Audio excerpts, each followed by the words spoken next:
Aukus Pilar 1 and Pilar 2 can solve Canada's growing China problem.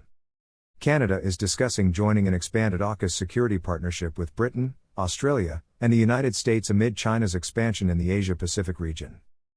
Thank you, and welcome to this channel. If you're new to this channel, please subscribe and click the bell icon to receive a notification when new content is released.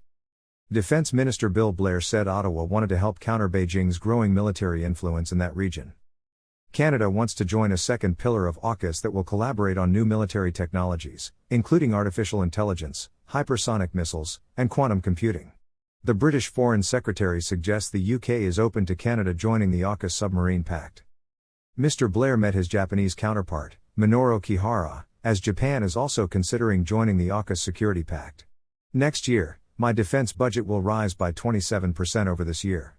And our defense spending will triple in the next 3 or 4 years, Mr. Blair explained.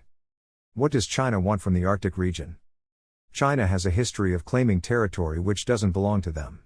China is increasingly assertive and seeks to undermine the sovereignty of Arctic states and co-opt regional governance mechanisms to facilitate Beijing's access to resources to fuel and new sea routes to connect China's growing, informal, global empire. Growing strategic competition between China and the United States affects all the Arctic states, but the epicenter of their competition remains the Indo-Pacific region. The Communist Party's priorities, as expressed by its shipbuilding and force design, certainly demonstrate this focus on China's maritime ambition in the Arctic. China is trying to achieve something similar to the U.S. Navy's freedom of navigation in the Indo-Pacific and exploiting natural resources as the Arctic ice melts. The Canadian Armed Forces' next step.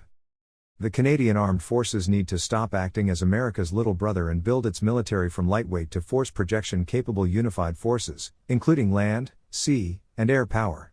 You are part of the North American Aerospace Defense Command, NORAD, and the North Atlantic Treaty Organization, NATO.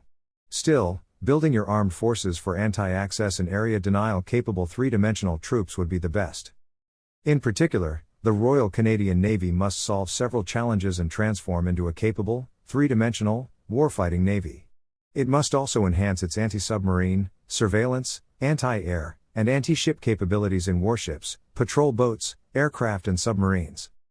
Canada needs to project power by achieving the capability and capacity to project long-range missiles from land, air and sea. Subscribe to this YouTube channel. Visit globaldefensecorp.com. Follow us on X, YouTube, Facebook, LinkedIn and Instagram.